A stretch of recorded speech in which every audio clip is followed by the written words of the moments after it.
有请1号男嘉宾。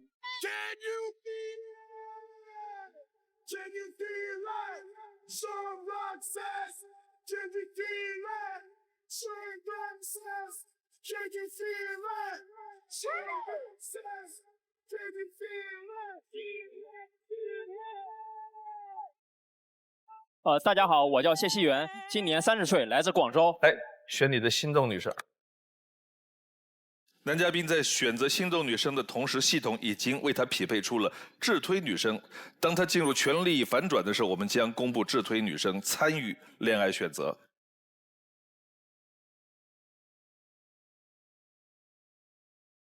爱之请回答。你的第一个问题是？我希望女生可以跟我一起多角度看电影。多角度看电影是什么意思？就是我本人是比较喜欢电影，但是我不希望只是简单的做一个观众。比方说我们可以作为创作者的角度去理解电影，同时作为演员的角度，我们去扮演里面一些角色，这样会让电影比较有意思。24号。男嘉宾，您之前跟前女友有扮演过什么角色吗？目前还是没有，但我想体验。14号。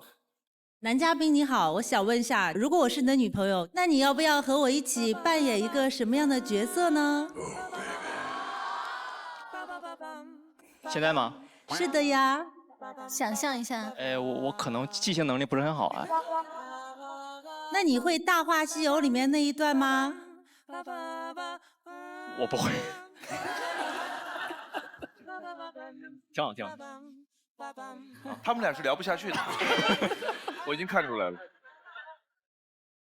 23号。那个男嘉宾您好，然后我其实本科就是学电影的，然后呢，我看电影的话，就是像你说的会多角度看，但是人家都很讨厌我。因为我跟同学朋友什么看电影，我坐旁边说啊，你看这个摄影它不 OK 啊，这个什么不 OK， 然后人家就会对很讨厌。所以你要是和女朋友2个人一起吐槽，你不会把周边的人就说啊，怎么这2个人一直在讲话，一直在说这些东西？哇，我觉得好甜蜜哦，只有我们俩懂。2个懂王和懂后。第2个问题。我不希望对方乱动我的设备。什么设备？主要是我的电脑，因为我在过去10年跨过很多领域，然后这些领域恰好都跟电脑有关系，所以里面有我非常非常重要的资料，一旦泄露，后果不堪设想。是的呢。你的那些东西，它有没有备份呢？有一部分，但是全部备份是不现实的。还记得一个男嘉宾，一个科学小怪人搞这个的，他说应该要备份，至少备份2份，一份放在办公室，一份放在家，另外一份放在另外一个家，不能在同一栋楼里面，这样相对安全一些。啊，对，9号。男嘉宾你好，如果说打个比方啊，咱俩搁一块儿了，然后有一天我真的特别想玩你电脑，什么玩个连连看呀，玩个纸牌啊什么的，不小心点错了。动了你的那些东西，你会生气吗？这种事情其实发生过，就是我跟我前任的时候发生过这种类似的事情。这个事情因为对我真的很大的，我当时特别生气，但是我没有发任何一点火，就是心平气和去讲道理，然后就是说以后怎么去规避这件事情。好，谢谢。9号女嘉宾举的例子，她玩2个游戏，我听上去很亲切，连连看和翻纸牌。我妈的手机里也有这样的游戏。看第1条片子。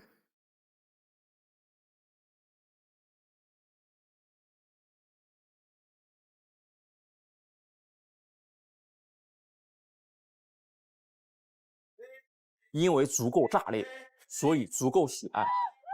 从2012年开始创作和推广电音，成为了中国首批 Dubstep 制作人之一，被圈内叫做中国 Dubstep 先驱。现在依然在一心一意地做着中国 Dubstep， 穿梭于城市各个角落，只是为了寻找我想要的音色。或者是有时候我们会去跑到一些比较独特的场合去收集它独特的声场下的声音，我会把汽车、菜板的声音来作为混音元素，之前有个很火的音乐奖，在17、18年都找过自己，正好17年的时候有几首作品比较受欢迎，但对于上节目的标准，我觉得还没有准备充分，所以最终还是没去参加。制作人此外的另一面，我16年开始了影视方向的硕士学习，会尝试从影视角度去讨论 Dubstep 的戏剧性原理。我所做的一切都是为了让更多人看见 Dubstep。我是星空，也是谢希元。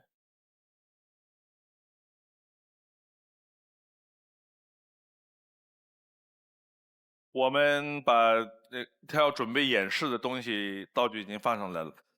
刚才那个片子里边你说到会在生活当中捕捉一些现场的声音啊，对对对，就是我之前准备了一段，用我们的爆灯、灭灯这些音效去做了一小段音乐，然后希望跟大家分享一下。来。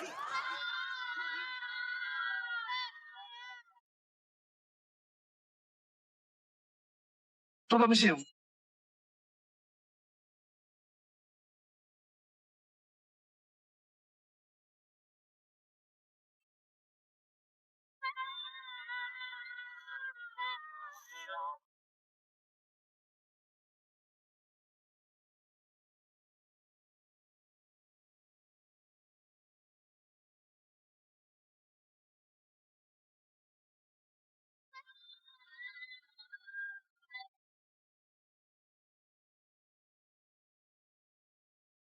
好听，好听，好听还是好听。有人想上来学一下吗？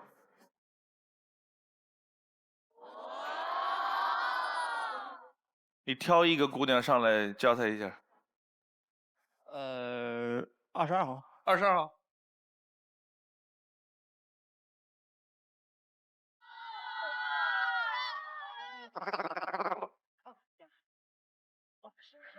哎，一上来就有那种只有他们2个人懂的小氛围，就已经。对。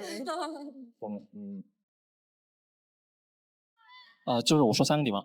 第一个，这个东西它是滤波器，它的意思是我先往这边转的话，它会把声音闷住。就这样闷住的效果，你感觉到？然后如果往那一个方向的话，它就是相反的效果，把所有东西都弄出来。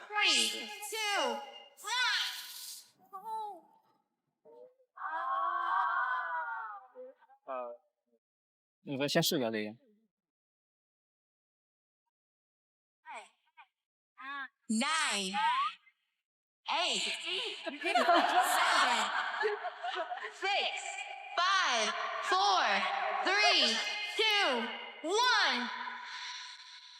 1.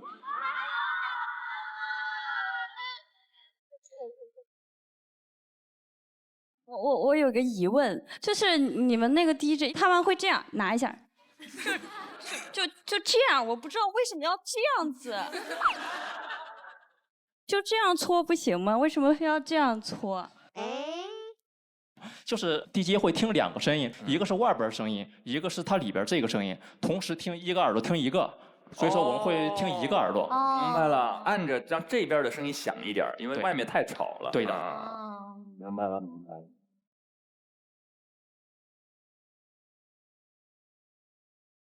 为什么吴璇把灯灭了？可能就是我平时比较偏安静多一些，不是很喜欢很动那种感觉，所以不好意思。好的。李美霞。男嘉宾你好，我想问一下，就是你这个职业对未来有什么规划吗？就是你打算做这个电音这方面要做多久呀？Dubstep 已经成为我一生最大的追求了，所以说我会把这个东西以我最大的能力做到最好，在中国至少是有一定的天地吧。谢谢。20号。男嘉宾你好，我看您在台上表演的时候，其实非常有魅力，而且也很自信。就是我看您 VCR 里面，其实黑眼圈有点重。对，我觉得就是一般 DJ 嘛，都是晚上工作比较多。然后我在想，如果你以后找一个女朋友，她是白天工作，然后你晚上工作，她工作的下班回来的时候，你要去工作了，你怎么去协调这个时间呢？这个确实是有点麻烦。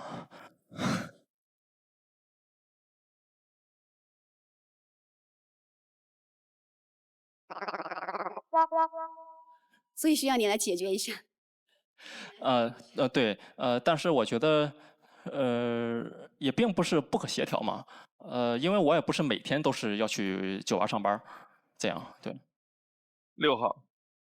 男嘉宾你好，我感觉就是你去上班嘛，那可能有一些小姐姐喝多了，然后她再让你给她放她想听的曲子的时候，就加了微信，如果来撩你，那这种情况你肯定有遇到过，那你是怎么去避免啊，或者是怎么去应付？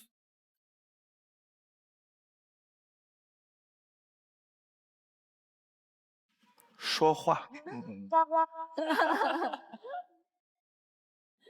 我没有遇到过这样的好机会呢。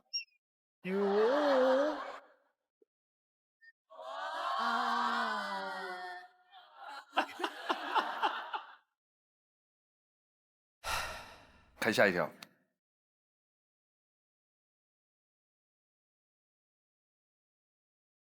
我本以为自己会像一阵风，想往哪里吹，便往哪里吹。一个人这样漂浮了29年，直到去年夏天，我一次演出中碰到了我初恋。这个感情来得蛮晚的，主要是因为我是感情白痴，很少主动示爱和表达。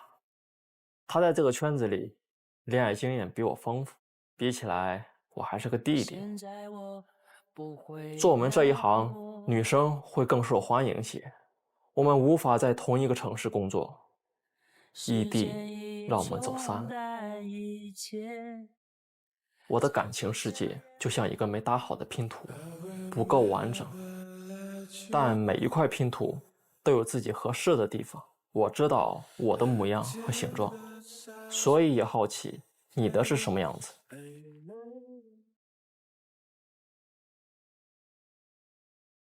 4号。哎，男嘉宾您好，就是刚刚看您 VCR 的时候说您上一段感情是因为异地分开的嘛，然后我记得之前第一个 VCR 的时候有女嘉宾问过说，那我们两个作息时间不一样，然后您的回答好像是是挺麻烦的，就有没有想过说如果再遇到一个合适的女生又异地，然后可能作息时间也不一样，就除了是挺麻烦的，有没有想过一个解决的方法呢？哇，这对他来说是一个很头疼的问题，怎么办？这怎么办？他设定了一个程序，他刚才嘴里边念念有词，你们没听见？我靠在旁边，这个就不是那个什么什么。他嘴里念念有词说，他这个问题是我想在最后一问的时候问的，你没提前问我就乱了，知道吗？你们为什么不按套路出？我是最后问的，你现在问了，我最后问什么？那你现在问好吧？你现在好，就是在短时间内这个问题确实不好协调，我只能这么说。妈呀！好嘞。21号。男嘉宾您好，因为我会比较乖巧，然后比较小鸟依人的类型，我想问一下，你喜欢乖乖类型的女孩吗？或者说你喜欢什么样类型的女孩？我喜欢的女孩应该是比较有涵养，然后稍微心智成熟一些。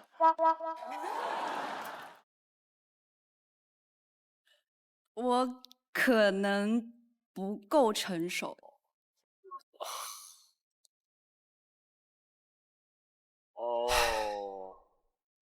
我在回想4号刚才灭灯的那个动作，有人灭灯的时候默默的一摁就可以了，对吧？有的灭灯，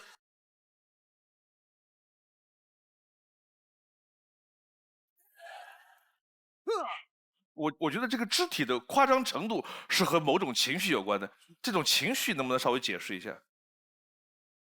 就我当时有一点气，您知道，孟老师，就是对呀，我看出来都这样了，那还不气吗？对，就是咱们上这个节目来找女朋友，我就觉得有一些如果说是成熟感情的话，咱们需要考虑到这方面的问题。然后您上一段也是因为异地恋，然后也肯定会有时间的问题。然后您都没有去反省，都没有去考虑过这个后面的方案，然后咱们来上这个节目，这个问题是肯定会遇到的啊，以后。我不知道您是怎么想的呢？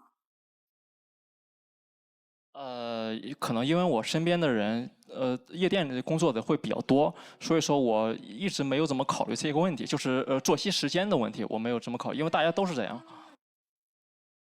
他这个作息，首先他在夜店工作，你看他这个脸长得一脸刚毅的样子，也不是一个玩咖，他的职业，他上班挣钱，所以这个没有什么可指责的。有人的工作就是白天，有人工作晚上，对吧？但是孟老师，我觉得最重要的是，在你表达自己的生活方式的时候，也要重视对方的需要。大家反反复复都在问一个逻辑的问题，就是如何生活方式的匹配，大家可不可以商量呢？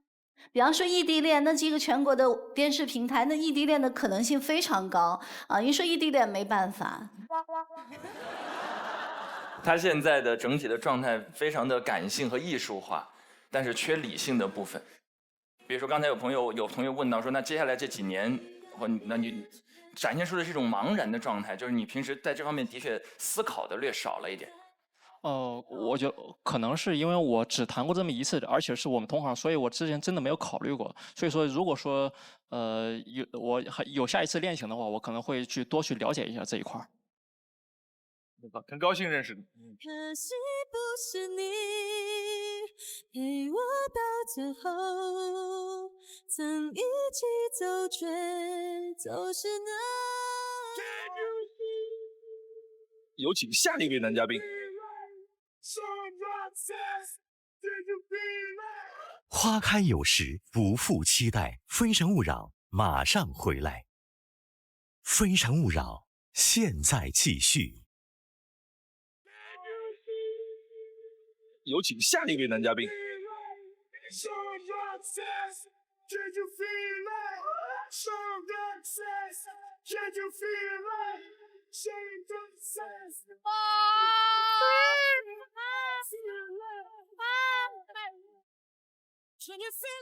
孟爷爷好，两位老师好，24位女嘉宾现场，大家晚上好。我叫许全耀，来自莫干山，今年25岁。来自莫干山，你是哪里人？东北人。我一听那口音就是说，他说来自莫干山，我一听莫干山，那口音不是这个样子的。东北哪里？辽宁。辽宁。男嘉宾在选择心动女生的同时，系统已经为他匹配出了智推女生。当他进入权力反转的时候，我们将公布智推女生参与恋爱选择。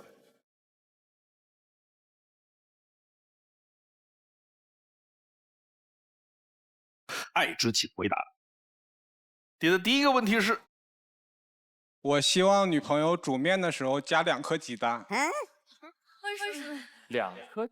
新上场的3号女生做个自我介绍。Hello， 大家好，我叫曲梦，来自辽宁大连，今年24岁，现在老乡。Hello， 老乡，我东北人。Hello。我想问一下男嘉宾，如果家里只剩1个鸡蛋，我就放了1个，你吃吗？一定是给你的呀。谢谢。13号。男嘉宾你好，我是煮面条一定要放鸡蛋的，但是我是把鸡蛋搅匀在面里面。你的2颗蛋是要1颗搅匀在里面，1颗煎，还是2颗都煎？这个看你的口味嘛，你喜欢怎么整我们就怎么吃。那1颗怎么属于你呢？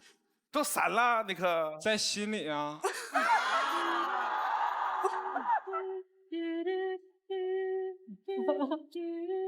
一套一套的啊。哎，为什么会对2个蛋有要求？因为这样的话，我觉得他煮的另一颗鸡蛋是属于我的。这样的话，我觉得他的心里可能会有我。我觉得这样的话感觉特别好。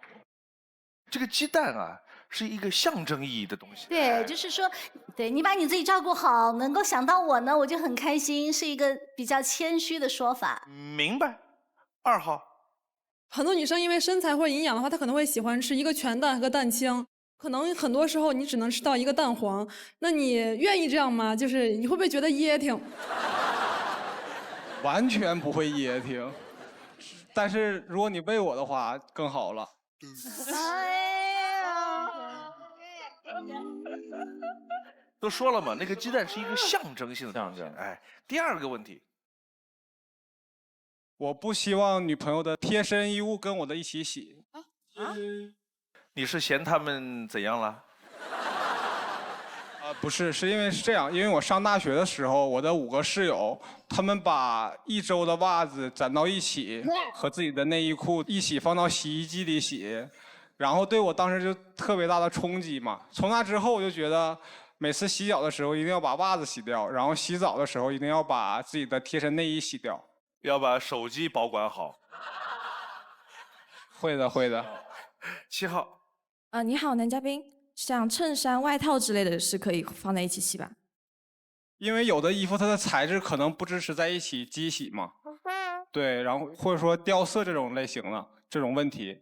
对。哦，男嘉宾还蛮仔细的呢哈，很有生活经验。哎，待会儿看了他的工作就知道他为什么会这么仔细了。4号。我觉得男嘉宾没有回答刚才新月的问题。其实我们想问的是，普通衣物也除去您刚刚说的特殊衣物之外，可以一起洗吗？普通的话是可以洗，那其实可以一起洗也没有关系嘛。我觉得好勉强呀，男嘉宾说的。他刚才表达的意思应该是分材质、掉色情况、水温，基本上要分得比较细一点洗。他比女生分的都细，我很好奇男嘉宾的职业。来看第一条片子。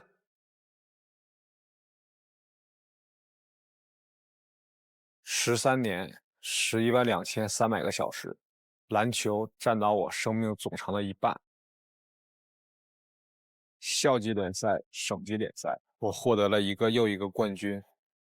你要问我拿什么词来形容篮球，没有词能形容，因为篮球就是篮球。毕业那年面临很多选择，继续本科专业做设计，当篮球教练或是接球手，或是应邀去做艺人，这些都不符合我向往自由的性格。现在的我是一家民宿的管家，每天住在山里，呼吸着新鲜的空气，让我感觉无比的自由舒适。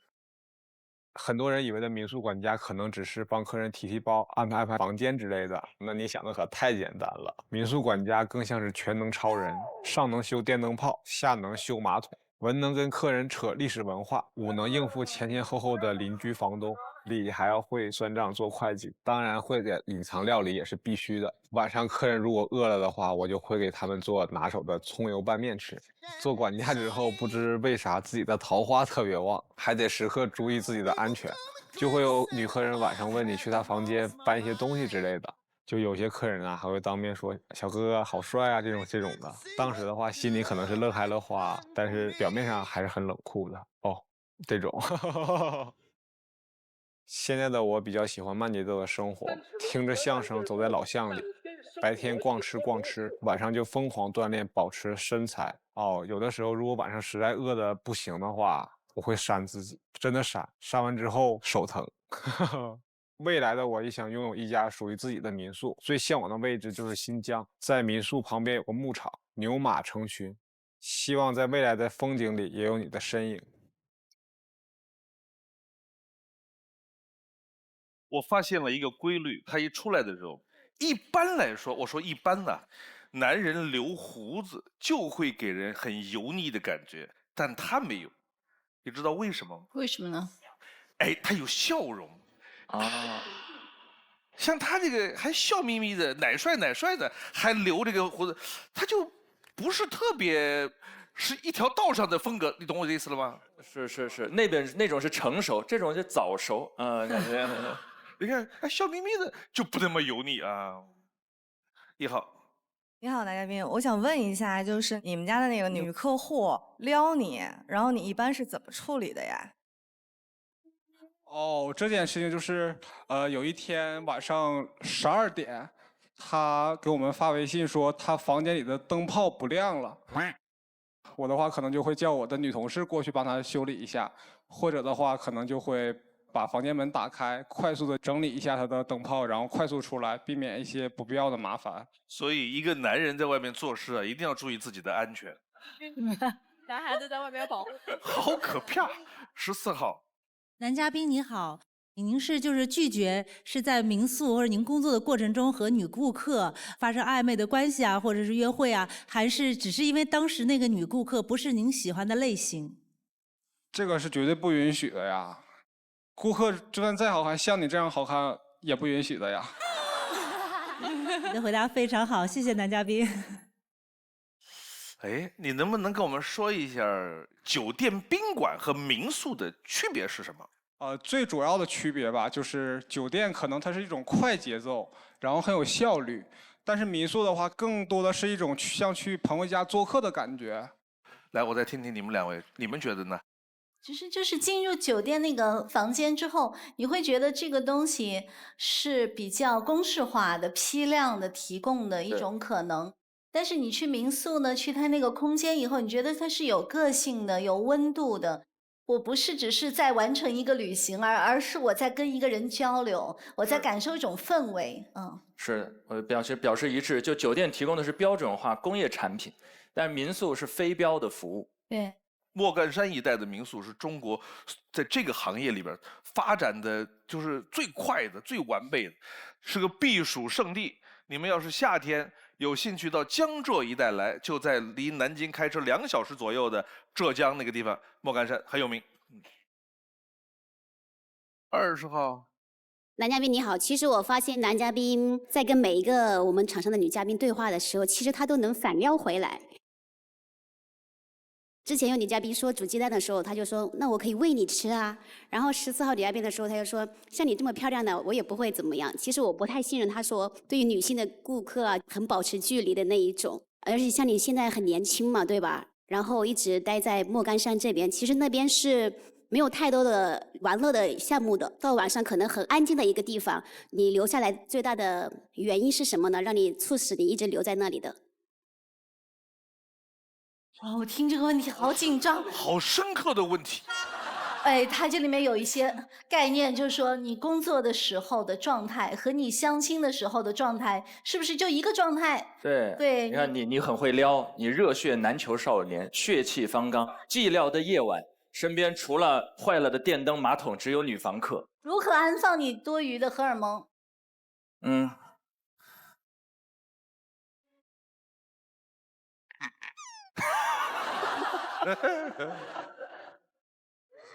一般都不会，主要是。一般吧，对，一般。你看，这些都是特别有经验的运动员，说话要小心啊。这个13号，就男嘉宾，我想问你，对自己的身材管理是非常严格要求的吗？就是跟大家其实差不多，就是不吃油炸，不吃一些奶茶之类甜品。24号。男嘉宾你好，因为您生活中就是服务行业嘛，肯定也是喜笑颜开的对待这个房客们。但是有没有什么事情您是会让您不开心的？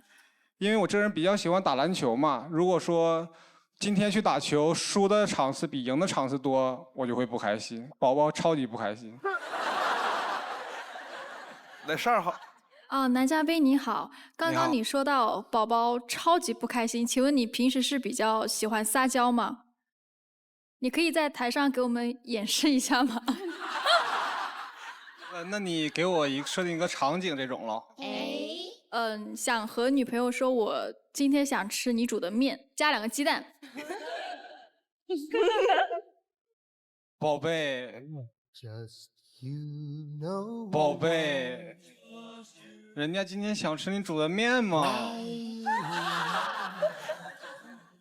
然后再加2个鸡蛋喽。其实还挺有反差萌的，真的挺可爱的。我想问一下，为什么在他说这句话的时候灭了鸡蛋灯？2种可能性，一种是好恶心，受不了，听不了这个；另一种可能性是你跟他撒娇，那你去吧，找他去吧。来，你给我解释一下，17号哪一种？我觉得我是，那你和他去撒娇吧。好，第2种是吃醋了，嫉妒了，所以刚才这种问题的时候就特别凶险。22号。我觉得我还没他会呢，我觉得他比我还牛，所以我就真不行，我就感觉我是爷们儿了。那正好啊，来到我怀里来，看下一条。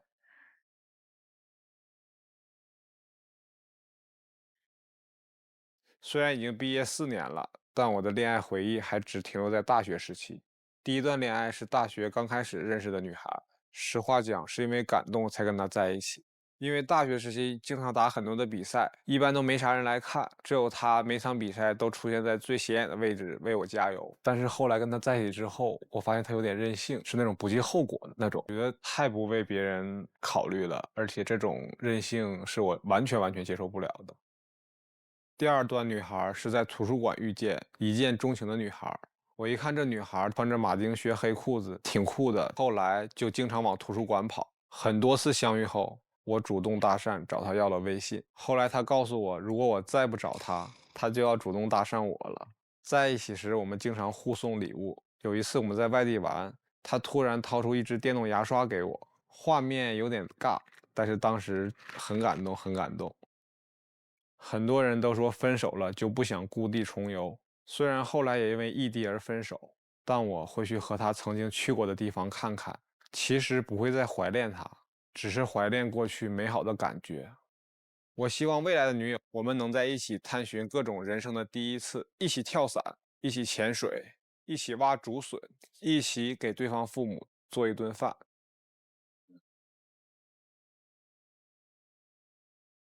哎，爆灯了啊！哦，16号，男嘉宾你好，我是新来的16号女嘉宾，然后我也是你的老乡，黑龙江的。Hello。我觉得男嘉宾的外表给我一种反差萌的感觉，而且我觉得他留着胡子，然后一笑又特别的可爱，然后我还蛮喜欢的。然后我想问一下，就是你第一段的恋情里面，你说女方做了让你很感动的事情，然后你们在一起的，能说一下她具体做了什么事情让你感动吗？就是因为我们在大学的时候相遇嘛，他通过我高中时候的朋友，然后去到了我高中生活的地方，拍下了许多照片，做成那个相册送给我。好，谢谢。单严谨。男嘉宾，您第一个女朋友说是要因为感动跟她在一起嘛，所以您喜欢她吗？他已经把灯灭了，你就考虑一下怎么回答吧。喜欢还是不喜欢啊？喜欢过。OK。最后一个问题，2号。男嘉宾你好，我也喜欢运动健身，然后饮食方面也是低脂少油不吃糖那种，所以我会留灯，谢谢。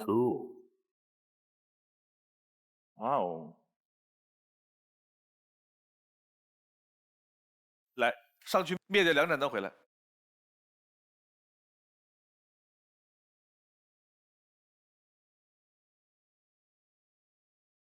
哇哦！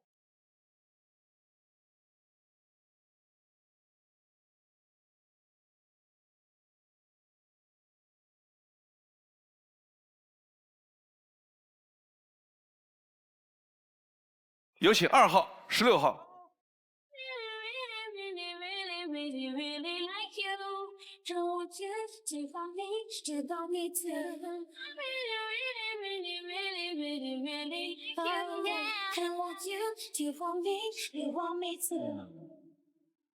来看男嘉宾的心动女生是。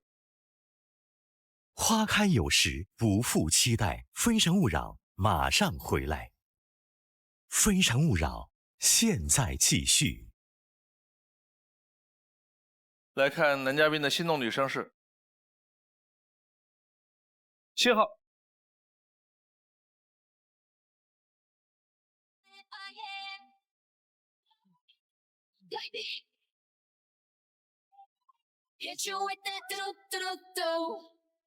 他们看起来许全耀的智推女生没错吧？是的，是的，是的。杨以娜。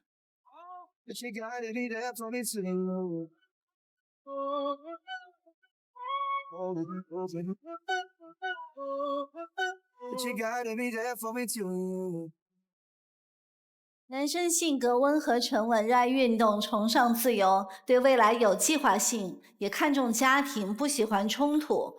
女生呢，性格直率单纯，热爱运动，慷慨大方，也是不喜欢冲突。两个人在一起可以一起健身，一起做喜欢的运动，都喜欢平和温暖的相处氛围，都不喜欢发生冲突，相互包容。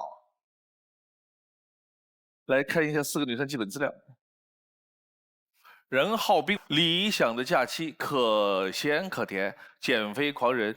理想的假期一条毯子，2杯红酒，一部老电影，重点是和你一起。罗新月，喜欢这样的你，人小胆大，想和你做的事儿。想和你做的事儿。放慢脚步，用眼睛去记录风景。短暂的逃离压力和工作，我在旅行中重新认识了自己。被好风景收买，剩下的都是好心情啦。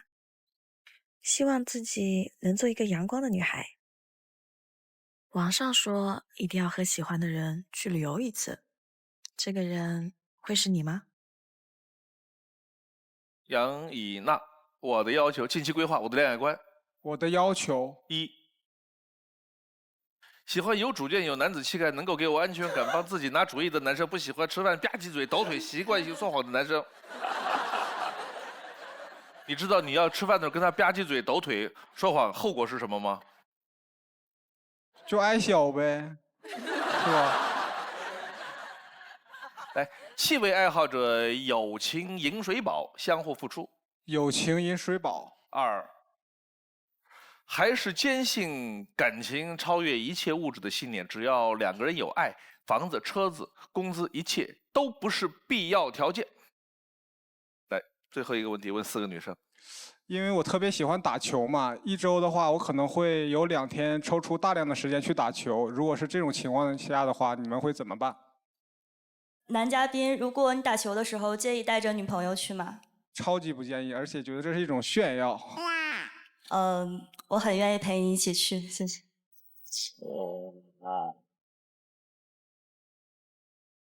我个人不太喜欢运动，所以你打球的时候可以做自己的事情吗？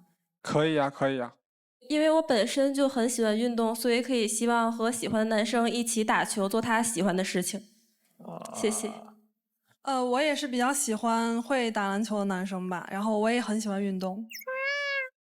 好，来，爆灯的女生还有点时间。我特别喜欢运动的男生，因为我觉得运动的男生他很阳光。然后我本身呢是有点偏内向的，所以我觉得这样2个人可以互补。而且我觉得你的情商很高，而且非常有共情能力，是我很喜欢的，谢谢。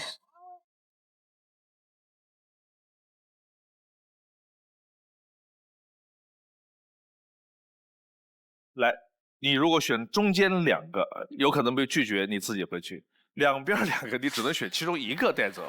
想清楚，告诉我们你的决定。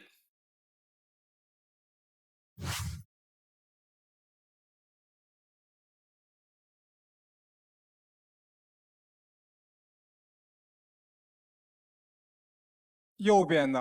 哦，你直接过去。好。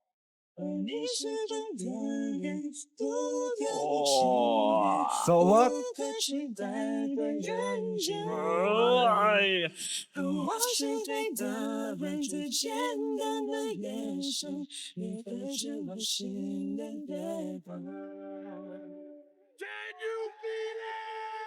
有请下一位男嘉宾。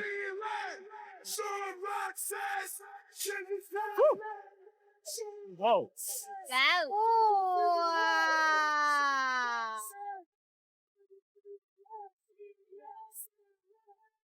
孟爷爷好，2位老师好，我叫周航，今年31岁，来自重庆。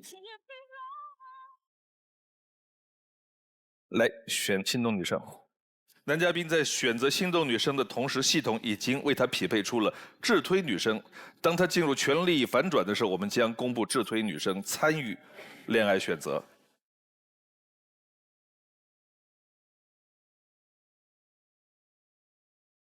爱之请回答。你的第一个问题是，我希望跟女生可以重温我最快乐的时光。你最快乐的时光是什么时光呢？是跟战友在一起的时候，因为我当过8年兵嘛。因为我们每年然后都会聚会嘛，然后战友都在一起，然后重新回到就说部队的那个地方，我们有一个军事体验基地。然后那一天的话，我们会重新去早上起来叠被子、出早操、拉练、跑5公里，一起流汗这样子。你说的那个，你希望女生陪你去重温那一段战友聚会，这很正常，跟同学聚会啊差不多一个意思。他们都带着女朋友去吗？偶尔会有，因为军嫂在我们团体当中地位很高，放心不会让你训练的。9号。我是对这个当兵的有特殊的一种情结，因为我们一家全是从事这个行业，我从小就是在这种环境长大。然后呢，我之前也有一个谈了2年多的当兵的男朋友，所以说我非常喜欢对于军哥哥这种有特殊的情节，所以你多多注意我，谢谢。好，我记住了。你的第二个问题是？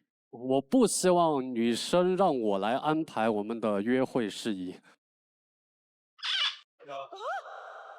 18号。我想请问一下男嘉宾，您说这个理由是因为就是您在部队待的时间比较久，就是没有这方面的经验吗？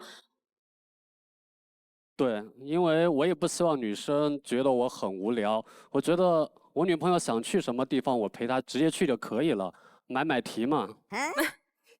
买题。就是她来买，我负责题就可以了。那有买付吗？什么？付钱，他来买我来付。有，这是肯定的，必须的。4号。男嘉宾你好，我想问一下，那女生安排的事宜，您都完全服从吗？一切服从女生意见。哇！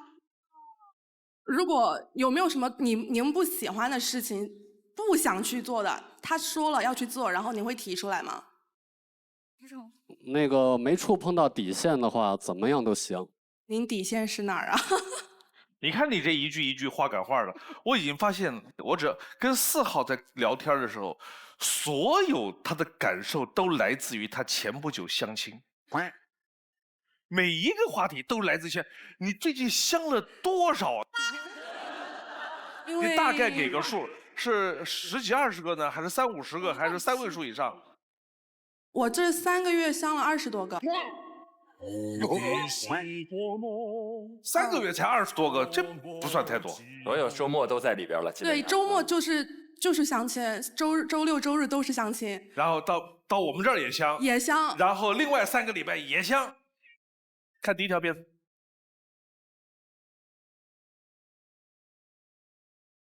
婚礼是人生的综合大考，但是大考现场也会有突发的情况。让我们共同把祝福。彩礼不到位，这婚别想结了。接下来有请伴郎将戒指呈上舞台。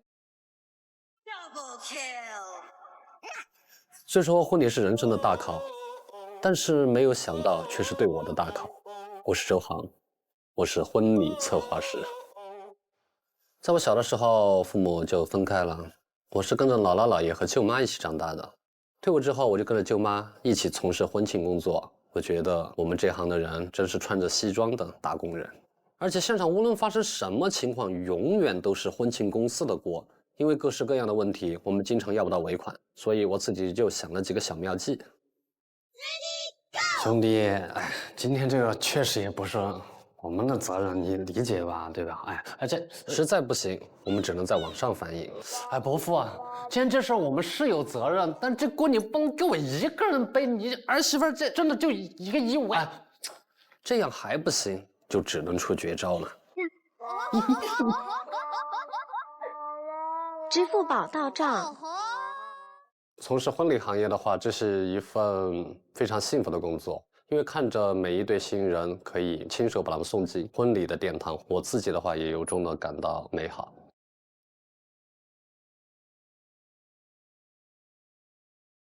19号。男嘉宾你好，VCR 里你说到，你父母是离异的，然后我父母也是离异的，所以我对婚姻我会比较就是有一种恐惧，然后我就想，你作为这个婚礼人，对婚姻有什么样的看法呢？谈恋爱的话，它的主题是浪漫，但是婚姻的话，主题是陪伴。重要的是两个人在一起，柴米油盐。把爱情最后顺利的转化为亲情。23号。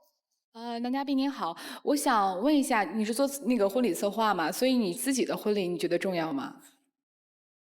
我自己的婚礼，我希望是去马尔代夫看最蓝的海，去青藏高原看最蔚蓝的天空。我想问的其实就是你能不能接受我其实不想办婚礼。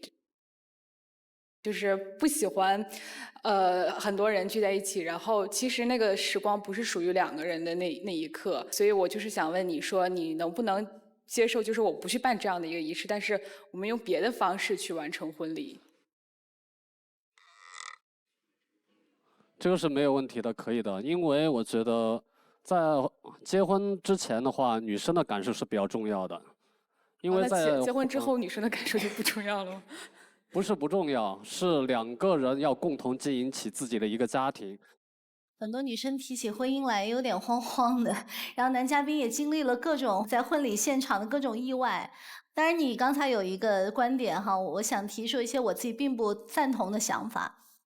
你说恋爱是浪漫的，婚姻是陪伴，恋爱可能是爱情，可能婚姻是要亲情，这些观念就是。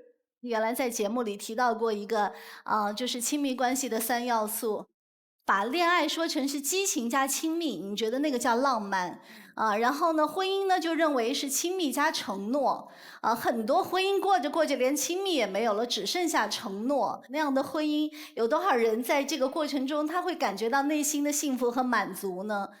所以就是这个越是。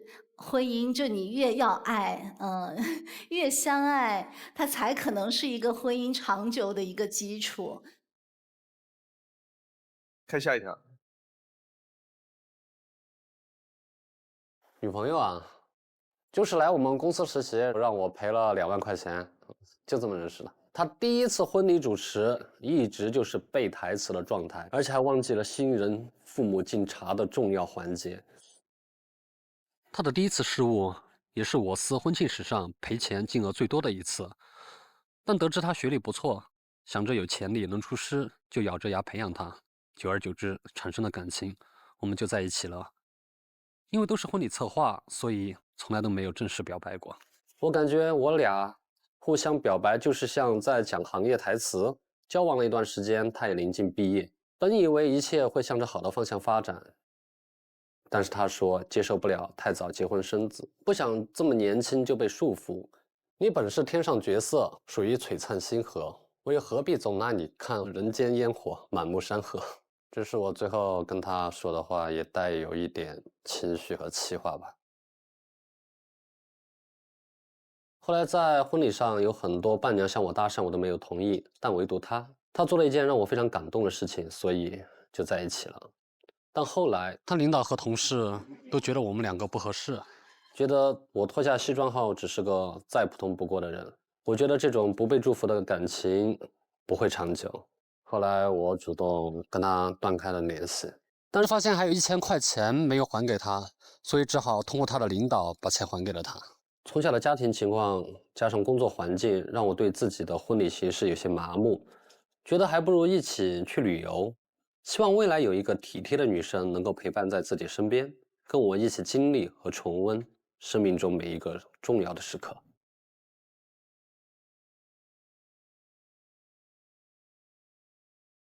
14号。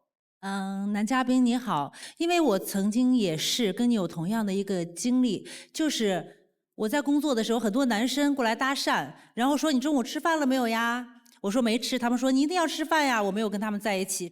只有一个男生，只因为他也问了同样的话，但他没有接后句，而是直接给我点了个外卖，我就跟他在一起了。就是我们可能在以前都会因为一个感动的点，就去跟一个男孩或者一个女孩在一起。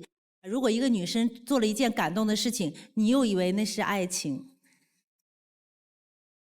我觉得缘分这个东西，它是没有标准的。有可能就说因为一次感动会有后续，但也许也是一个美丽的误会。也许爱情就是因为这样，有着它的不确定性，所以才值得期待吧。哎，那个1000块钱的事，我问一下，就是你们就确定分手了？我说错话，我就问一下1000块钱的事，你们稍微冷静一下，没有什么事儿啊。来来来，我不问了，我不问了。李美霞。你是因为你俩相处时间久了，因为是同事关系嘛，然后才会产生感情。那接下来你就是跟女同事是怎么保持距离的？他是我的一个徒弟，其实他是大学生的一个兼职，然后他的那个学校也非常好，我有一定的一个学历崇拜嘛。后来的话，但是我看这姑娘，说实话挺上进的，而且很不容易。我就尽可能多的，然后给她一些业务，让她在学校里面的生活可以过得好一点。好，谢谢。新上场的2号。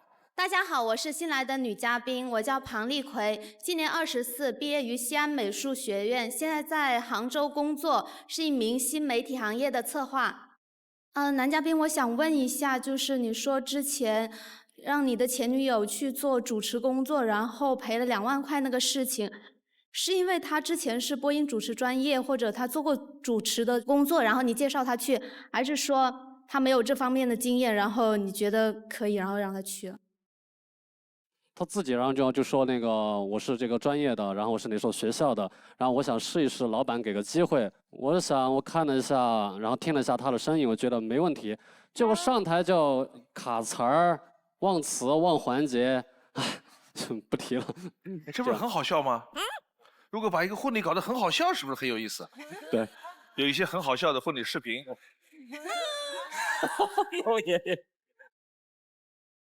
孟爷爷用3个半句话。哦，对不起你兄弟，你是被我弄死的是吧？不是，我知道2号的逻辑是什么，就是工作和感情不应该。对，就是说这个女生说给我个机会啊，然后你就给她机会了，她搞砸了，你怨她，但是你没有发现你自己也不专业吗？就是你对一个员工进来这么重要的客户的婚礼，你能不能这么仓促的不确认对方的能力就让对方去了？在这个过程中，其实应该反思一下，是吧？对。对。因为在学历高的人面前，然后我是有一种自卑感，我觉得他们能力一定比我强。是这样的，然后结果是个美丽的误会。但是有些岗位确实特别重要的岗位，没有经过一定的筛选啊、考核啊，轻易的不能是。很遗憾，再见。可惜不是你陪我到最后，曾一起走却走失那路口，感谢那是你。有请下一位男嘉宾。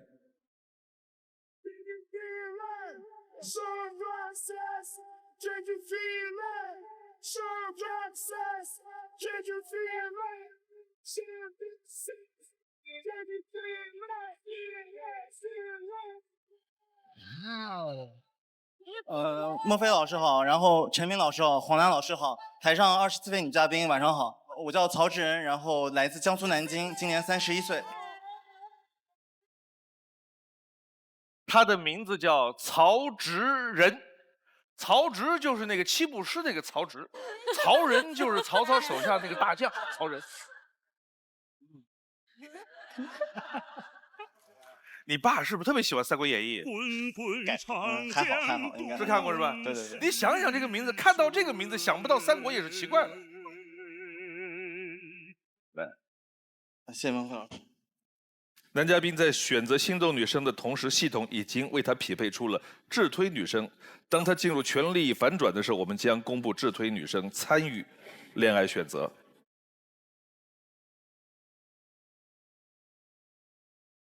爱之请回答。你的第一个问题是，我最希望就是帮助对方完成他的心愿。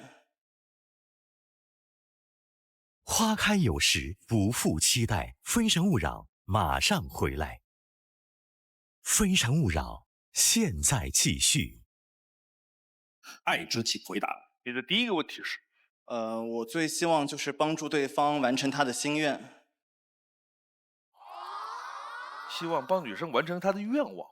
对，因为我觉得就是女生的心愿就像那个城堡，觉得它需要有地基，然后她们的实现的话，可能需要男方很努力去完成。好。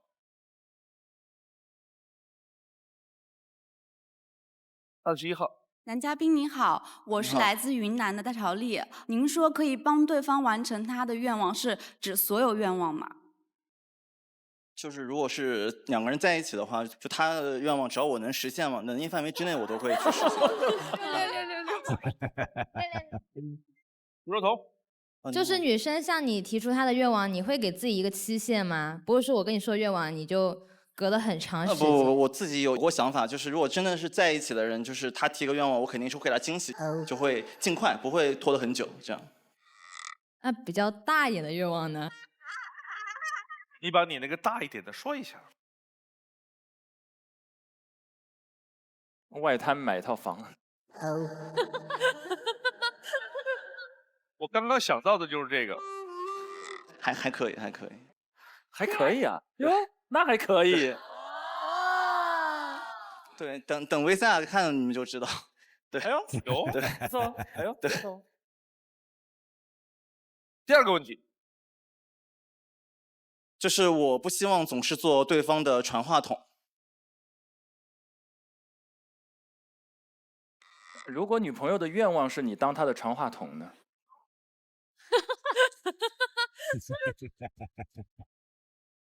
那我就只能做啊。如果说他是我对象的话，那我肯定就是先以实现，第二条是以实现对方希望的为主嘛。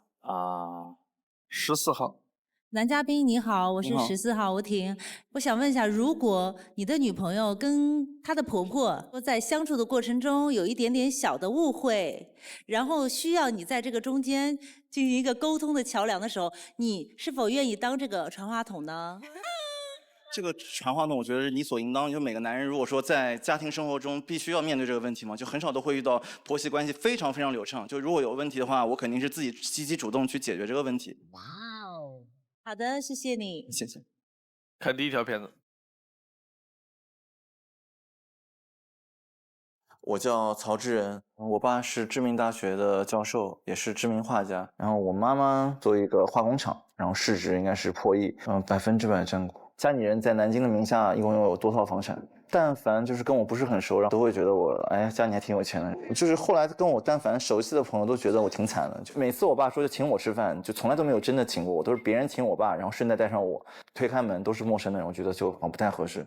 像我爸就想我留在学校里面读博读研，在学校里教书，就这样过平凡的一生就好。然后我妈就希望我在跟他们身边做生意，就相当于一个助理啊什么，就是从来没有说想让我去然后做一番自己想做的事情。大学的专业就是我爸妈去逼着我去选了一个我不想学的专业，有一个很好的一个创业机会，但是后来我爸妈没有支持我自己吧。然后现在我朋友已经月入100万，超级羡慕身边朋友有父母的帮忙。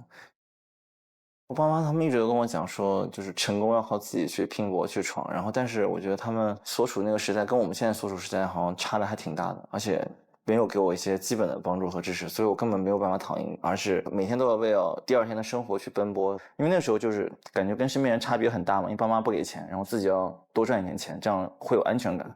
我现在工作是市场活动策划主管，跟我学的专业跟我爸妈希望我做的工作完全不一样，但是我现在做的挺开心的，现在赚的比以前多很多，让向他们证明我如果不走他们给我规定的人生，我一样可以去成功，只不过会绕很多弯路。我都是因为不想成为像我父母那样的人，是希望可以力所能及的去帮助身边每一个朋友。我觉得我对自己挺抠门，对别人超大方。我借了钱给朋友们也不会主动要债。别人有把我拖到什么某某高颜值单身男女群，我看了2眼，看他们一直每天在废话，我就把他删了。人要减少不必要的社交吧。现在我原来微信朋友有很多人，现在慢慢都就是要做个删减，因为有的人没有意义。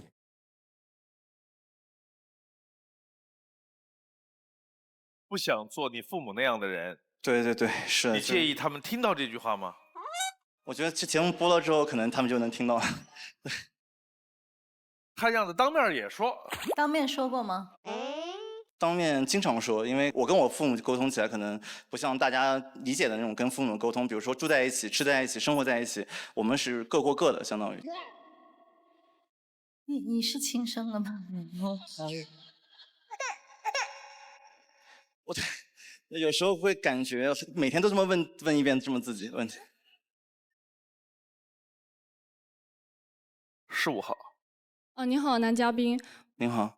我就是想问，因为你的家庭的情况会比较富有，然后有没有女生是看中你这个家庭的情况，然后因为钱去接近你的呢？这个应该可能会有，但我没有考虑过这么多，因为我觉得在一起的话，就是喜欢是第一位嘛。真的有心在一起的话，他如果一开始对我是有所企图的话，可能后来也是会被自己的人格或者说真心是在一起这样。他说的是另一种情况，有可能一开始呢是图他有钱跟他在一块儿，哎，时间长了就被他征服了，就真喜欢了，被他人格打动了。哎，他是这么想的啊。24号。男嘉宾你好，我发现有一个特别有意思的事情，因为我跟你情况差不多，我跟我父母也是分开吃住嘛。然后我发现一个特别有意思的事情，就在于我周围的人基本上家里都是做生意的，所有人都不希望成为父母那样的人。然后我还有一个问题，就是我前不久经历了一件事情，然后我们在一开始玩的大家都挺好，后来有一天他带我去见他父母，然后他妈妈就说，你看就是如果结婚你就不用自己去创业了，女生就是在家生孩子就可以了。当有一个长辈对你说，哎，不用工作了，生几个，你听完的感受是？我听到这件事情，我会觉着对于我是一种不尊重，毕竟我也不是因为某种目的来接触你啊，或者靠近。我觉得一个受过良好教育的女性，在这种问话下，应该多少有一种被冒犯的感觉。对对对，18号。您好，男嘉宾，我想问一下，就是您在 VCR 中有提到过，您是朋友的提款机这个词。就是什么样的朋友到什么程度您会借钱给他呢？我觉得定义为自己朋友的话，可能是你有双方的微信吧。就是我有他的微信，可能是我内心中我把他当成我自己的朋友。那我下台能加一下您的微信吗？就是互换联系方式的话，我觉得就是在我看来，我觉得是当朋友的一种。对。你借他钱的时候，你会判断他会还还是不会还？我当时没有想过，就还看他借的数额，比如说我能满足他，那我就可能就。但是你决定借他的时候，他跟你借钱的姿态，要不要说个理由？要不要约定还？比如说，哎，我现在我马上要准备结婚了，那个房贷首付还缺个20万，这是一种姿态。另一种姿态是，哥们儿最近手头有点紧，你看能不能先弄个50万，先给我这个周转一下，这也是一种姿态。你是不管的，只要跟我关系好。对，主要就是认识吧。然后他如果是真的有正当理由需求的话，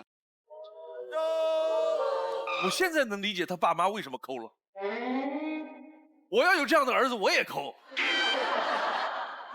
我就觉得他们可能因为我自己南京人嘛，然后也不是很 care， 比如说有没有车贷、房贷什么，然后我觉得那我就帮他们就帮一下。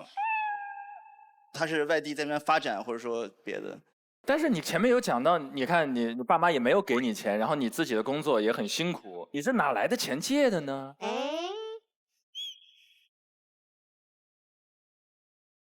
就自己可能最猛的时候，一周可以干4、5份工作吧。玩了命的工作就是为了给朋友借钱。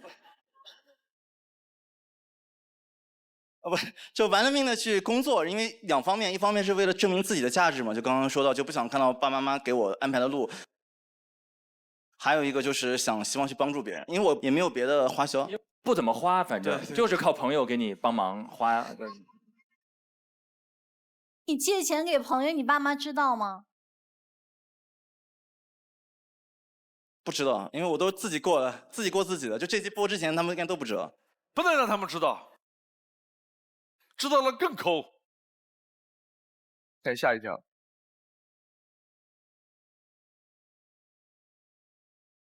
我的初恋始于日久生情，他已经工作经济独立，而我还在念书。我们俩的经济完全不对等，他想要的我都买不起，我爸妈也不愿意给我任何经济补助。第一次恋爱，我很认真想结婚，想把他带回家见家长，可我爸妈觉得他只是贪图我家的钱。最终我的初恋折扣于物质，败于现实。我明白了自己挣钱的重要性。后来我又遇见了爱情，这一次始于颜值，她是我公司的前台，是我见过开销最大的女生，经常要求我买贵重礼物给她，认为只有贵的才能满足自己的公主需求。而她家庭情况很不好，单亲家庭，父亲生病，还有贷款，她和她父亲的房租都是我付的。他的需求我通通都会满足，维持这段感情主要是因为我的同情心泛滥。如果分手，我怕他居无定所。在一起2年，他不仅花光了我所有的积蓄，还让我身负重债。直到有一次，我帮他换了新手机，在旧手机发现了他已经背叛我。这段感情对我的身心冲击很大，我目前都还处于还贷状态。我也不知道我为什么遇到女孩对待爱情都不认真，后来我又被2个女孩背叛，而且我的女朋友都属于特别爱花钱那种。但是我以后找对象还是愿意给女朋友花很多钱，因为我不想前任的错误让现任来弥补。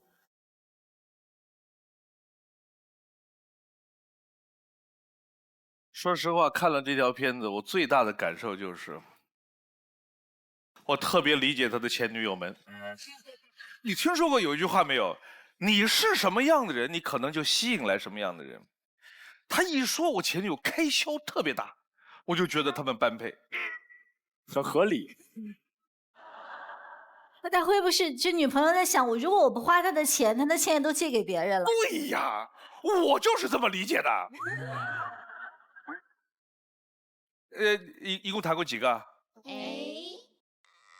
就认真人讲就5个，认真的5个。对对对。现在在还贷是吧？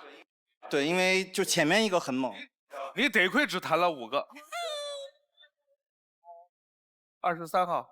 对，男嘉宾，然后你说你第2段的那个恋爱就是他是单亲，然后他要照顾父亲，然后你又是他开销很大，所以我就很好奇，就说你在他没有遇到你之前，他是怎么维持那个高开销的？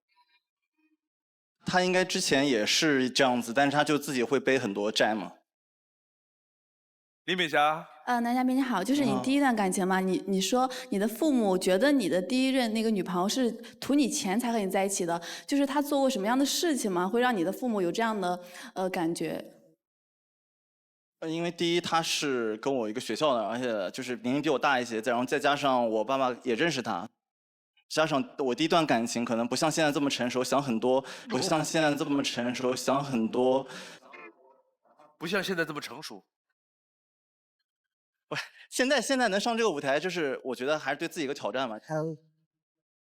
那你跟他在一起的时候，觉得他喜欢你吗？就是你有感觉到，就是我俩彼此喜欢才在一起的？我觉得应该是有，不然我不会就是一直强扭的瓜不甜嘛。哦，所以你是听你父母都觉得，哦，他是图我钱，然后我要跟你分开了。不，后来分开不是因为这一点，就是我爸妈一直很强烈拆散，但是最后还是因为2个人的性格或者别的关系分开，不是因为家人。我还是比较在乎自己感受这样。哦，好，谢谢。你觉得你在对待支配金钱方面的这种方式是需要调整的，还是觉得挺好的？就我还是看对方嘛，如果看对方需要，对，看对方还是看对方。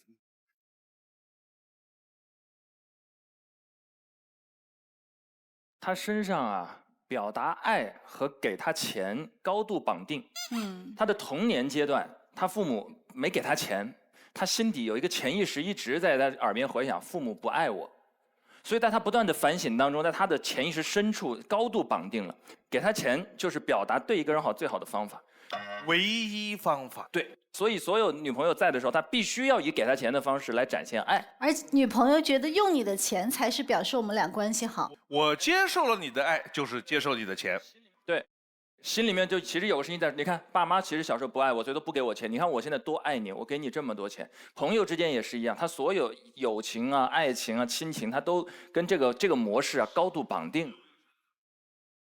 你在男女朋友相处和你的社交相处当中，你想象一下别人对你的一个评价的，如果有几个关键词，会是什么？就是比较热情，比较积极助人，或者是比较外向，对，乐于助人。不是，这边刚才说完之后，这边特别大的声音说了一个字：傻。这就是大家对你的评价，并不是成熟。其实我不相信，以他的智商，他不会产生一个念头。很多人有可能是冲着钱，你认为他从来想不到吗？我不相信，他是想到，也不介意，甚至觉得这是某种存在感。如果不说原因，不约定归还时间，不说明任何理由，我认为这种开口对我来说是带有侮辱性的。哎，那给我账上打个钱。你被尊重了吗？你不考虑这个问题吗？而且你在今天跟大家表述的时候，你说起的每次都说那看别人需要，你真的希望在公众面前，在所有人面前继续保持这个形象吗？肯定希望会要改变一下是吧？对。你实际上有2件事情交织在一起，除了刚才说的付出感和钱高度绑定之外，你还有极其的安全感的缺失。所以每当一段亲密关系，当有朋友给你发来说你要不要借我点钱，你有强烈的害怕，因为你不借钱，他就离你而去，关系就破碎。我可以给你个小建议，你从现在开始，你在对待身边所有人的时候，但凡你表达好意，都不用钱，把这条路封死。第2件事情更重要，你要在你自己身上花钱。你现在你的自我是空的，你的自我的价值都全部依赖于外部的这些桥梁上，他们坍塌你就坍塌了。你为自己再多花点钱，你就找到丰富的自己。你开始爱打篮球，你甚至你有一个梦想，你喜欢摄影，或者你就丰富起来了。那你在跟人交流的时候，他就不是在跟你的钱交流，你有了你自己的丰盈的爱好，那个时候你来感受什么是真正的亲密关系。我现在是有改变，可以带自己女朋友可以去国外，然后看一场自己很喜欢球队的比赛，非常好，太好了，花点钱给自己，也不用带女朋友去，自己去就行了。你为什么老想带个女朋友去？也许就在看比赛的时候认识一个姑娘了，对不对？很美好。最后一个问题，20号。现在嘛，您是已经是负债的状态，对吧？对。就您现在已经负债了，您都没有想过找那些欠你钱的朋友还钱吗？忘了吧，大概。没有忘。最后留灯的是21和24。来，有请21、24。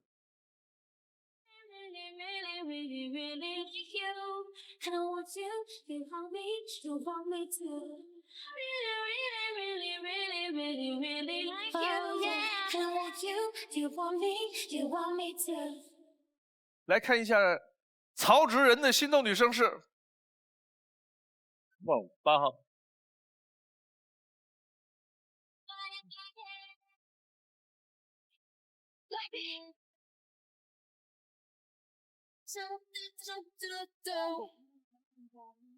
阮超超在想我的愿望是什么呢？我们看一下自推是谁。曹植人的自推女生是花开有时，不负期待。非诚勿扰，马上回来。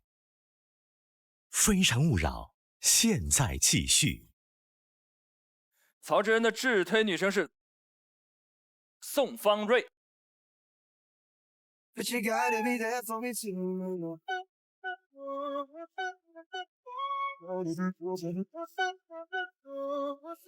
But you gotta be there for me too. 我看了这个智推，我觉得是有道理的。他这有2件事情对你很关键。男士性格开朗、活泼、谦和、儒雅、幽默风趣、有头脑，有着超强的责任心，有着事业心，温暖有爱、有格局，对待感情激情、慷慨大方，可能太大方了，乐于付出，有着非常非常好的人缘。女生性格开朗有趣，非常在意生活的品质感，温暖善良，喜欢交朋友，对生活和未来有非常强的计划性。同样人缘也很好，在感情当中非常在意另一半对自己的关注度。2人的核心价值观呢非常相似，喜欢炙热的情感，但是又需要有自己个人的空间，而且能很好的理解对方的需要，是非常完美的一对。谢谢沈老师。女生的4个关键词，你看一下。牛家朋友说理想的爱情，第2性格，选一个。选第1个吧。朋友说，不是吧，哥们儿，你还犹豫啥呢？牛家这姑娘会英语、法语、中文，哇！你想想你们的孩子以后自带3个 buff， 那其他小孩根本没有活路，好吧？有趣的皮囊千篇一律，好看又有趣的皮囊赶紧牵走。千万不要被牛家的外表所蒙骗了，看起来是个傻白甜，其实思路清楚，工作能力超强的，他不是花瓶，绝对会是你事业当中的加分项。男嘉宾，如果你要是和他牵手成功，你一定会后悔的，你会后悔认识的太晚了，不要再犹豫了。他就是代表月亮来消灭你的。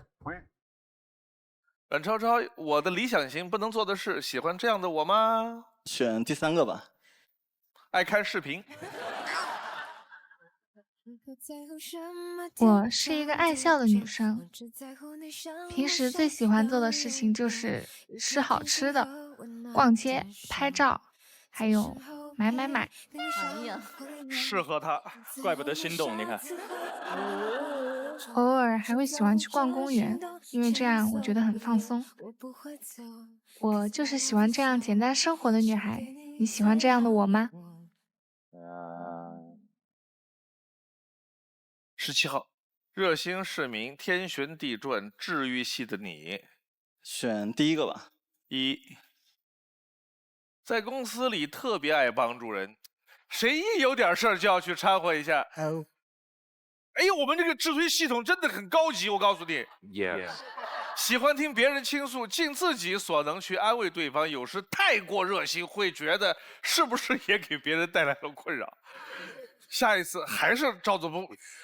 你跟他简直就绝配，你想想看，他只是能力方面、时间方面、热情、情绪方面去帮助，再加上他的钱如虎添翼，这经济基础决定上层建筑，他们俩这个配起来那简直了。戴朝丽近期网购清单，最完美约会，我的忌讳。看第2个吧。最完美约会。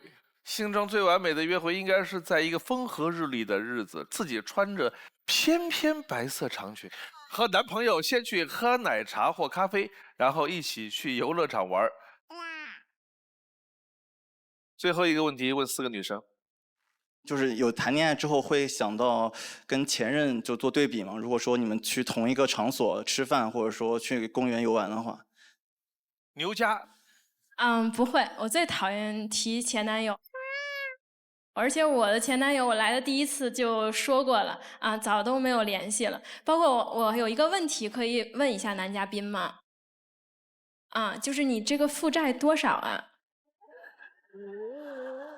能还得起，能还得起，还好，就没有那么夸张，没有那么夸张。都是实在人，而且太实在。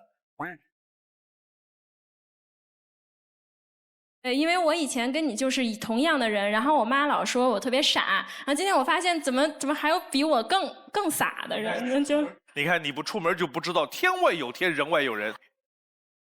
对，今天我草率了，看到一个比我还厉害的，对。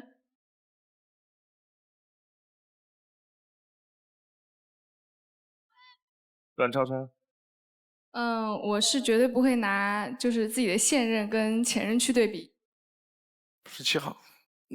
就是一般的话，我觉得还是会有点做对比的，因为会就挑嘛，挺爱在意细节的，我觉得。我跟你说，从常识来说，谁不比啊？前面谈过3个，这第4个，各方面在心里都会有本账，只是不说出来而已。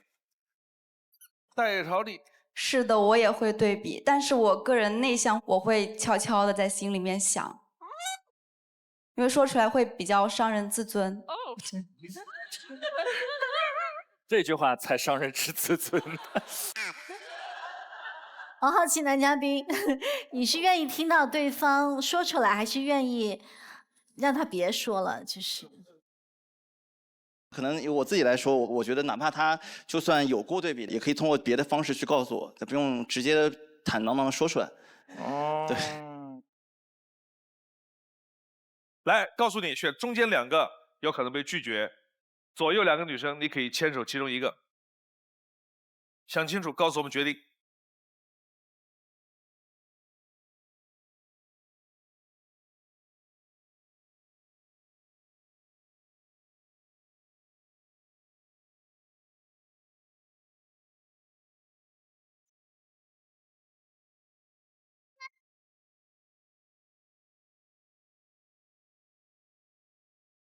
我叫曹志仁，然后来自江苏南京，今年31岁。哇哦！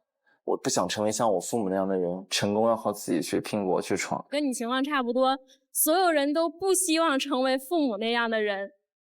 可能以我自己来说，我就是比较热情，比较积极助人。然后我妈老说我特别傻，然后今天我发现怎么还有比我更傻的人。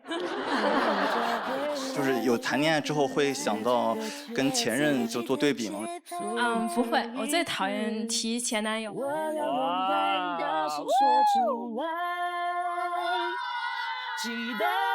期待你发现我的爱，无所不在。你看衣服的颜色也很搭，一个色系的。你的存在，生命的应该方向，我一眼就看出来。有请下一位男嘉宾。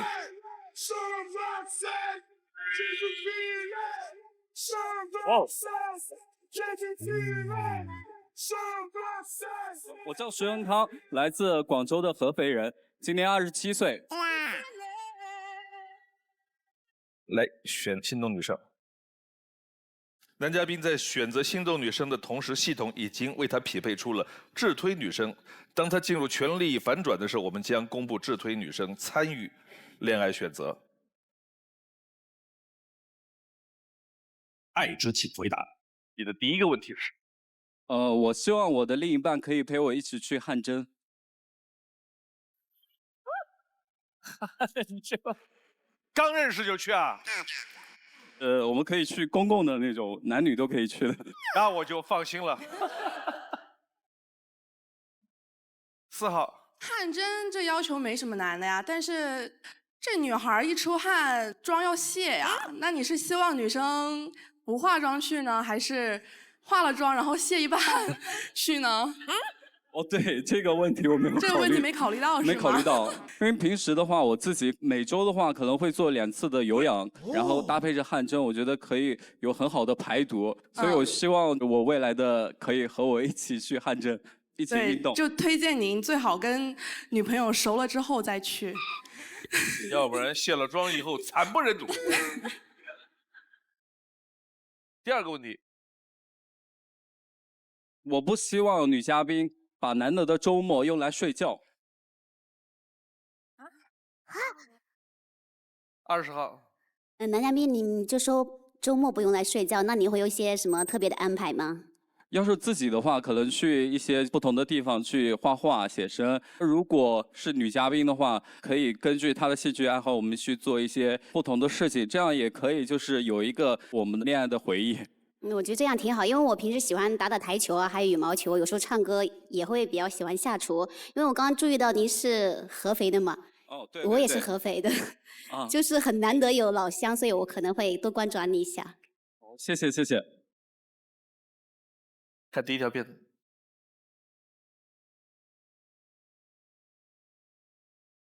哎，导演还没好，来，我给你们秀一段吧。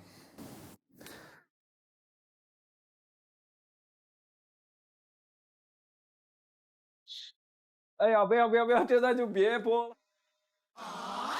很久没有跳舞了，毕业后我拒绝了很多大公司的 offer。我是徐文康，一个勇于跳出舒适圈，被现实击倒后可以勇敢站起来的人。目前我在一家世界500强公司担任地产策划，我并非这一专业出身，但它并不影响我胜任这份工作。从前东奔西走的经历，让我在生活和工作上可以有更多的选择。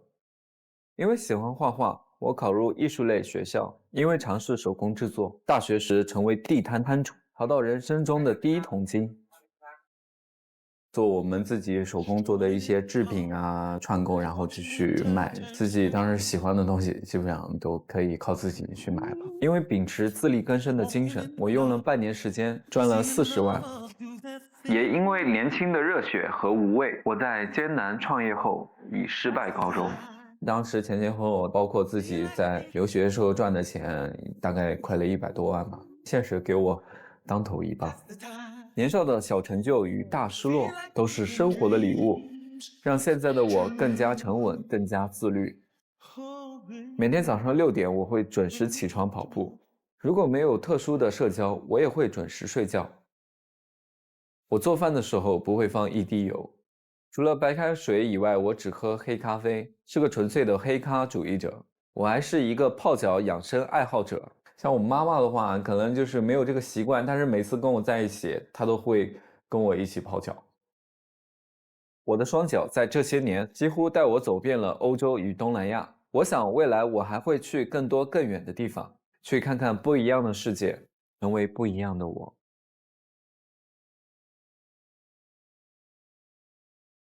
我也经常听我女儿跟讨论一些养生方面的话题，我要命！你还能分享一点跟除了汗蒸之外的那些养生？就是我片子也说了，就是我可能做饭的话会选择很少的油，甚至就是不放油这样子。那我的专长就是做饭。孟老师，我今天就是带来一个自己做的小小的礼物。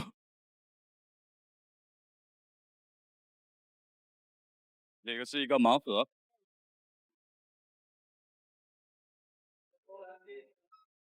孟老师，我今天给女嘉宾准备的小礼物里面有一些小心思啊，怎么说？那里面有一些需要跟女嘉宾的一些小互动，然后我提前有写好。哦，像盲盒一样。对，打开是这样。会有惊喜。有自愿说的举手。来，4号。我念一下我这个女生对自己说一句土味情话，这个我还真会。你太会了，你几个月相了几10次情。音乐的开始是哆来咪，爱情的开始是我和你。哇，可以吗？不，土味情话不对啊，不对。我在这方面的知识极其有限，但是我认为土味情话它要一问一答呀。哦，那我有一个孟老师啊，对，那个，我觉得你今天看起来好累啊，你累不累啊？有你不累。怎么会呢？因为你都已经在我心里跑了1天了。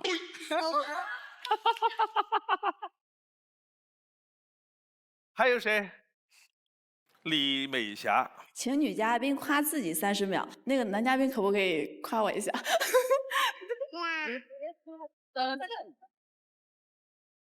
就是看着他。觉得长得特别好看，像就是我心里的那颗星星，然后特别美，就是像明星一样。来，20号，和我对视15秒。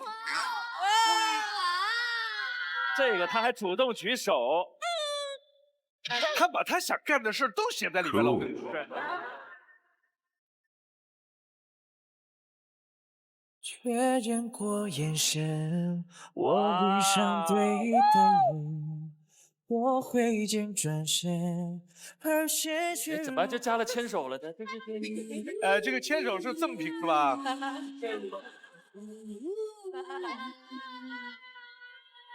确认过眼神，我遇上对的人，我挥剑转身，而鲜血如红唇。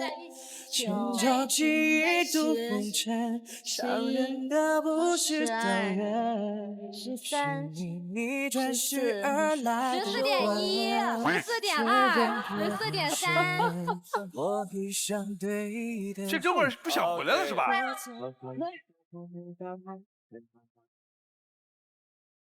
这是非常罕见的会玩的。谈恋爱这个事儿本来就是开开心心，好多人丧着一张脸，问的话也说不去，这多好玩！他把他想找姑娘玩的东西都写进去。来，我们看下一条片子吧。花开有时，不负期待。非诚勿扰，马上回来。非诚勿扰，现在继续。来，我们看下一条片子吧。红、白、蓝3种颜色，3段恋情，3个不同国家的女生。第一段恋爱是简单的白色，在海外做练习生的时候，认识了一个韩国女孩。我们相处大多是通过学校活动，虽然没有复杂的关系，却也没有对未来的规划。慢慢的感受到彼此的疏远，也就很默契的结束了这一段感情。第二段恋爱是充满激情的红色。健身社团认识的一个越南女孩，主动的约她一起健身，增加2个人相处的机会。毕业后，她选择去海外继续学习，而我选择回国奋斗。她父亲早就安排好跟她一起留学的一个从小长大的一起哥哥吧。这个事情对我来说打击挺大的。我第一次感受到来自家庭的差距，一边是家庭铺好的大路，一边还需要自己用力挣扎。我们各自坚持了自己的路。最后一段恋爱是蓝色的，我们2个每天都保持着自律的生活方式，早上会一起晨跑，在一起时负面情绪会很少。但女孩的家人会一直催她结婚，而我无法进入到一个婚姻的状态。我觉得太多因素都没有定性，还想再奋斗一段时间。真想结婚，你就早点回去结婚吧。她母亲过2天就过来把她领回去了。我向往婚姻，但不会盲目结婚。我想自己再成熟一些，才能更从容地面对婚姻。因为我相信无膏凤必至，花香蝶自来。今天也特别感谢我父母也来到了现场，然后我也希望得到他们祝福，在台上可以牵手一个女嘉宾。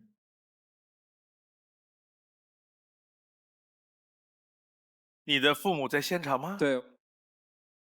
来，站起来跟大家看一下，打个招呼。孟老师好，3位梅萍老师好，24位女嘉宾好啊。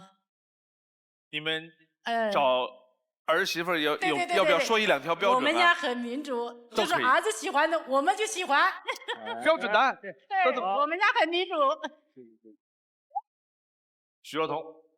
男嘉宾你好，就是看你这个 VCR， 就是里面有你之前做练习生时候的照片，就我蛮好奇这些年你都经历了一些什么。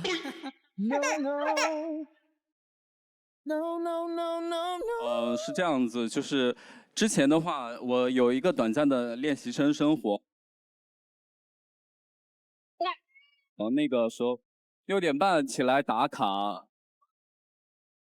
其实挺艰难的，就训练啊。哎呀！我的天哪！哇！太夸张了！我现在特别好奇，8到10年之后的爱豆们都长什么样子？哇！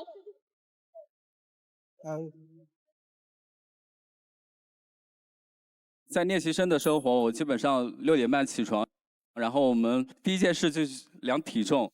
当时特别暴瘦，然后身体出现了一些小状况。哦。然后我就毅然决然的就没有做这个练习生了。然后当时后悔吗？前几年还有一点就是小遗憾，那现在的话就是一点这个遗憾都没有。我觉得这是我的一个成长经历吧。阮超超。我刚看你 VCR， 你说你之前也有当练习生，我之前也是跟你一样，也有过当练习生的经历。就在去年。去年吗？对，然后我那时候就很开心，那段时间一出门就跟人吹牛说，哎，我可能以后要当idol了，要当女明星了。然后我那时候把我微信里所有的人那种什么以前那种出来玩认识的全微信删掉，因为我怕我感觉我要是以后红了，他们这些人把我微信朋友圈发到网上去乱发，所以那时候你已经为成为爱豆做好了各种准备，对，一切准备，各种准备。你看，包括出门什么的，我叫我妈说，你打扮体面一点，戴个帽子，戴个口罩什么的，能被人拍了怎么办？然后后来那时候过了1个多月左右，然后那个导演跟我说，不好意思，你没有选上，就已经有更好的人替代了你。哇，那个时候就人炸掉了那种，当时就处于很崩溃。我想知道你那个时候是怎么走出来的，因为我感觉我到现在还没缓过来。他一怒之下就来《非诚勿扰》相亲了。Cool。因为当时的年龄可能就是算比较团里比较大的了，前途还是比较渺茫。前几个月基本上都是基本功的训练，我觉得跟一些就是非常有基础的人还是有很大的差距。我觉得自己不一定适合这条路。所以是你自己也有想过要放弃，是吗？对对对。最后一个问题，20号。我想问一下，就是你介意年纪比你大的吗？因为其实我33岁了。我觉得33岁不算大。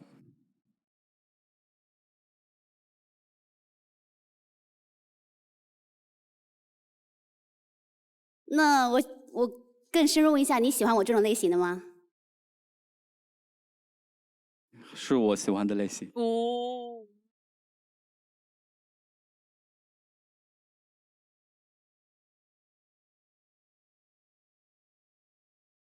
我觉得这是姐妹成全你。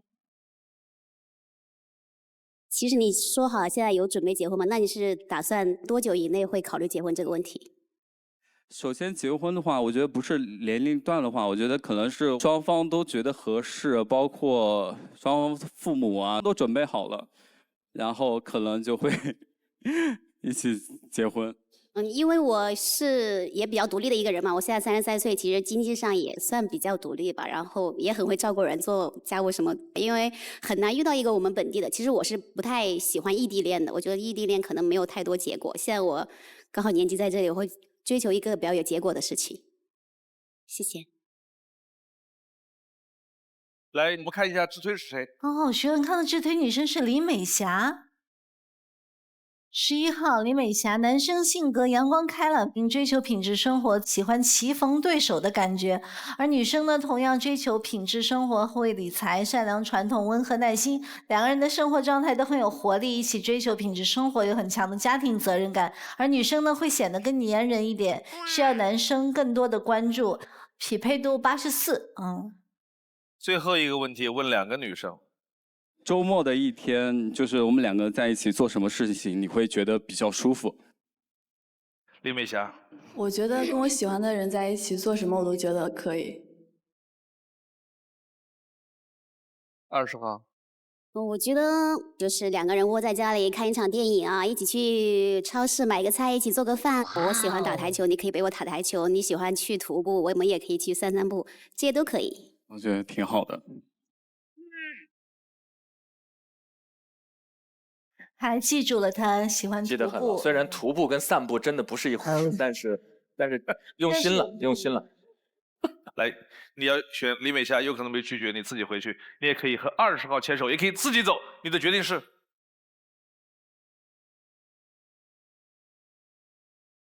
花开有时，不负期待。非诚勿扰，马上回来。非诚勿扰，现在继续。来，你要选李美霞，有可能被拒绝，你自己回去。你也可以和20号牵手，也可以自己走。你的决定是？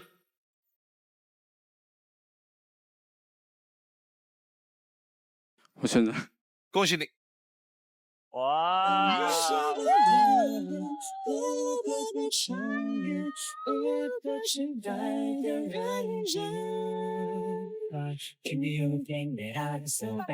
谢大家。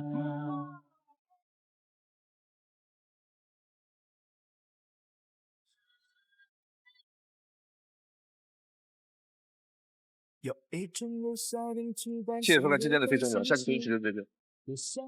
往前一步是幸福，退后一步是孤独，在原地不动是为了看得更明白，爱情不能不进不出，往前一步是幸福，退后一步是孤独，在纷纷扰扰之间，我冰凉了双目，超能与我相爱的人一起到老。